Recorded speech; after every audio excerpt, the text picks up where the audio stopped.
Hace apenas un par de horas se declaró culpable después de pues pasar muchos años, casi 14 años después de que decidió, pues en ejercicio de su libertad de expresión, filtrar estos documentos de información estatal secreta y que terminó efectivamente pues en una prisión británica de máxima seguridad. En la línea telefónica, Carlos Poveda, abogado integrante del equipo de defensa internacional de Julian Assange. Gracias, Carlos, por conversar esta tarde-noche con nosotros.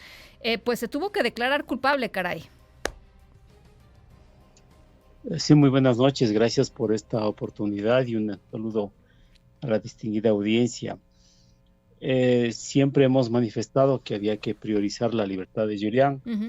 Son prácticamente 12 años desde que estuvo ya en la embajada ecuatoriana en la ciudad de Londres, cuando el expresidente Moreno abrió las puertas de dicha legación diplomática.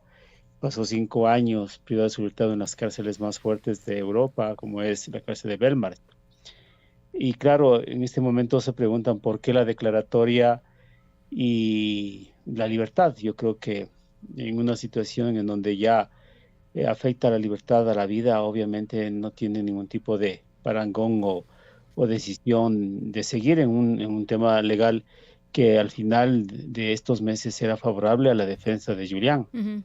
El mal menor que se podía establecer ya afectaba mucho su integridad física y personal, y obviamente era una de las condiciones y una de las posibilidades que se ventilaba, al igual que la declaratoria de indulto, que inicialmente fue también promovida por Trump en alguna época, y luego también se fue pedida por Biden. Por lo tanto, es una posibilidad, una estrategia, y creo que en este momento hay que establecer de que él esté en libertad sin ningún tipo de censura o situación de mordaza. Sí. Ya que se acordó, digamos, se firmó este acuerdo en las Islas Marianas, me parece que fue. ¿Cuál es la situación jurídica de Assange? ¿Queda totalmente en libertad y ya se cierra el caso, Carlos? De los 18 cargos que se había formulado, los 17 tenían que ver con la primera enmienda de la Constitución de Estados Unidos, uno con una conspiración informática por haber apoyado la desvelación de información reservada y confidencial con el ex soldado Bradley Manning. Ese fue el único cargo. Los otros tenían que ver con libertad de expresión. Entonces los otros cargos se retiran. Ya no hay persecución penal del Departamento de Justicia y la Fiscalía Americana, y solamente quedaba el uno. Entonces ya con esto queda zanjado. Ya los 5 años que pasó privado de su libertad se hacen cómputo por el tiempo de condena.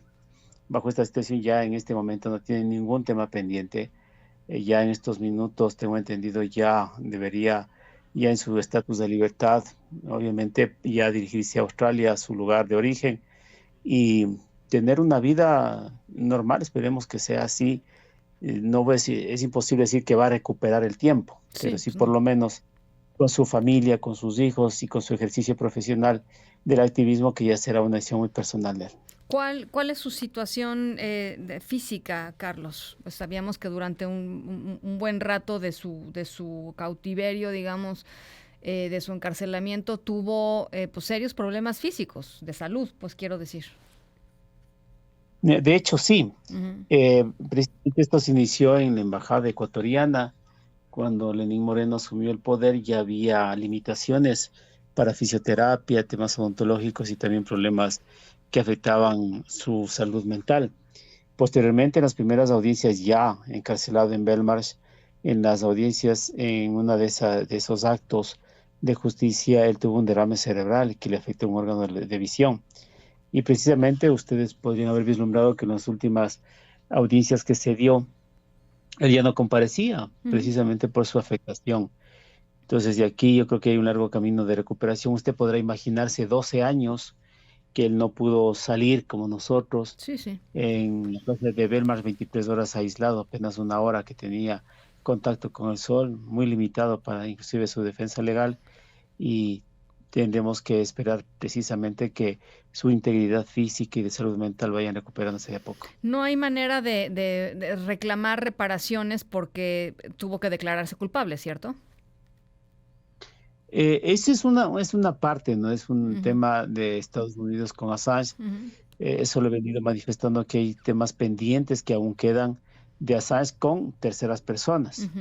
Ya de Assange en la justicia británica y americana no tiene en absoluto nada pendiente. Les había informado que, por ejemplo, aquí en el Ecuador tenemos una situación de la nacionalidad de él. Sí. El gobierno ecuatoriano había revocado la naturalización de él, pero nosotros habíamos impugnado y estamos precisamente a una instancia ya final para conocer si se ratifica la nacionalidad. Él sigue siendo ecuatoriano, por cierto. Sí.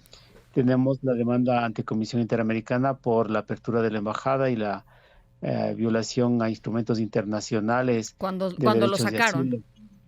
Exactamente, Ujú. cuando Moreno, como es presidente, autorizó la inclusión de fuerzas policiales británicas. Sí.